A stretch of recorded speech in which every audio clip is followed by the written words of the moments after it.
साथियों नमस्कार। आज के वीडियो में हम अंडमान निकोबार द्वीप समूह के बारे में चर्चा करेंगे। ठीक, अंडमान निकोबार द्वीप समूह परीक्षा की दृष्टि से इस लेसन से काफी प्रश्न पूछे जाते हैं। ठीक, अभी हम बताएंगे आपको प्रश्न कहाँ से पूछे जाएंगे इसमें।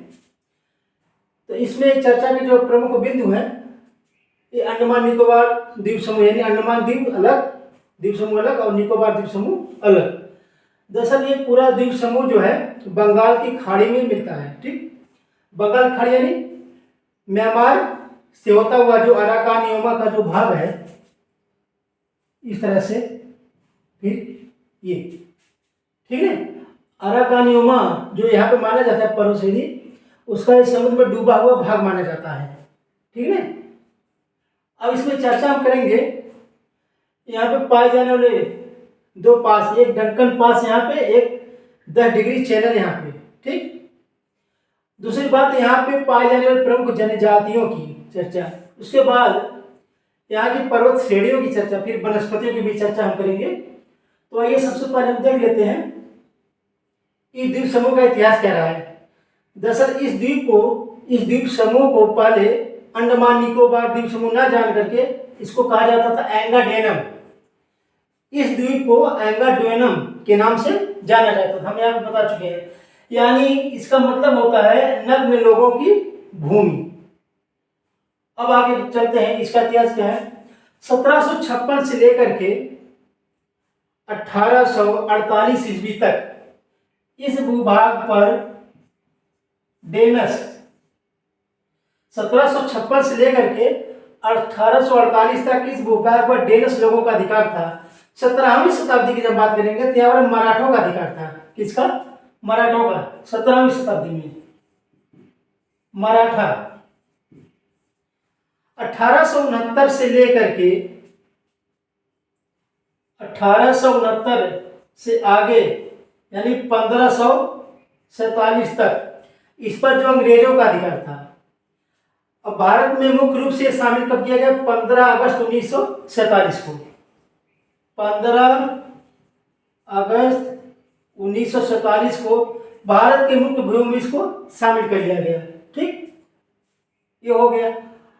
अब आइए देखते, बंगाल की खाड़ी में करीब 572 द्वीप पाए जाते हैं। उनमें से अंडमान निकोबार द्वीप समूह खुद 300 से अधिक द्वीपों का एक समूह है। ठीक तो आइए अब हम देख लेते हैं सबसे ऊपर से। यहाँ पर हमने बना रखा पहले से कोको द्वीप, म्यांमार का द्वीप है ये कोको द्वीप। फिर नीचे लैंडफॉल द्वीप, लैंडफॉल और कोको द्वीप के बीच में आपका कोको चैनल पाया जाता है। ठीक, सबसे ऊपर वाले भाग में हम इस द्वीप समूह की शुरुआत कर रहे हैं। सबसे ऊपर वाले भाग में आप देखें उत्तरी अंडमान, फिर मध्य अंडमान, फिर दक्षिणी Andaman, little Nicobar, car Nicobar, little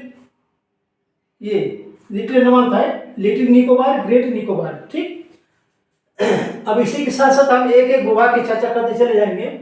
उत्तरी अंडमान की जब बात करते हैं तो सैडल पीक, इस भूभाग पर सैडल पीक इस पूरे द्वीप समूह की सबसे ऊंची चोटी पाई जाती है। सैडल पीक जिसकी ऊंचाई जो 738 मीटर है। अब यहाँ पे आप देखेंगे मध्य भारत या उत्तरी भारत में आप देखें हिमालय या मध्य भारत की जो श्रृंखलाएं हैं उसमें ये समान ऊंचाई मानी जाती है। ठीक, लेकिन यहाँ की जो सबसे चोटी है सैडल पीक। फिर मध्य अंडमान की जब बात करेंगे माउंट डिओवली जो कि 515 मीटर ऊंची चोटी है, मध्य अंडमान में पाई जाती है। और यहाँ पर जनजातियों की जब बात करेंगे तो सेंटिलीज जनजाति पाई जाती है। कौन? सेंटिलीज, परीक्षा में काफी पूछी जाती है सेंटिलीज, मध्य अंडमान। फिर दक्षिणी अंडमान में जब बात करेंगे तो यहाँ पर पर्वत श्रृंखला में माउंट कोयोब, इसकी ऊंचाई जो आपकी 460 मीटर। ठीक, यहाँ की प्रमुख जनजाति की जब बात करेंगे तो यहाँ पे जरावा मिलती है। कौन है? जरावा। ठीक, और यहाँ की राजधानी पोर्ट ब्लेयर है। जब आप पूछा जाता है परीक्षा में किस द्वीप पर है तो आप दक्षिणी अंडमान की बताएंगे। ठीक, अब लिटिल अंडमान की बात कर रहे हैं हम। यहाँ पर जो प्रमुख जनजाति है वो ओंगी। क्या है? ओंगी, हमने बना रखा है फिर से ओंगी। फिर आपकी जो है कार निकोबार द्वीप समूह की जब बात करेंगे तो यहाँ पे जंगिल नाम की जनजाति पाई जाती है। कौन है? जंगिल। उसके बाद सैम्पेन आता है। सैम्पेन जनजाति है, हमने जनजाति नहीं लिखा है लेकिन सैम्पेन जनजाति समझिए।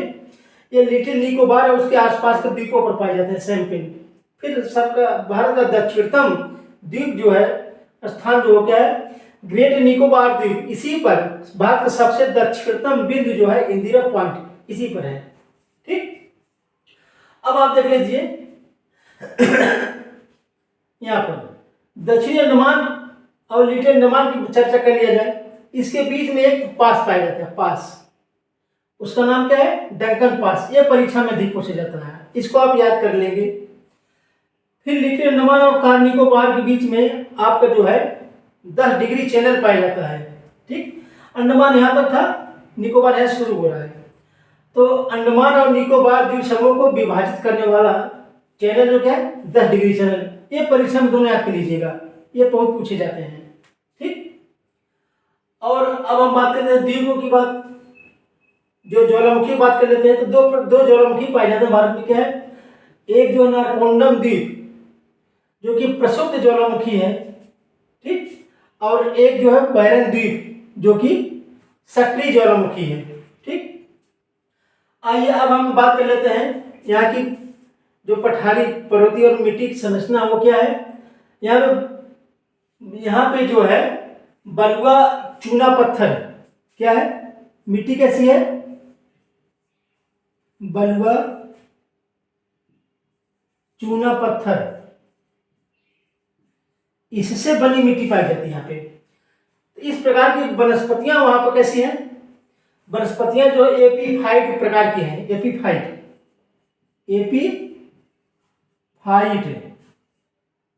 एपीफाइट मैंने हवा में झूलने वाली, उसमें है क्या, फर्न और आर्किड।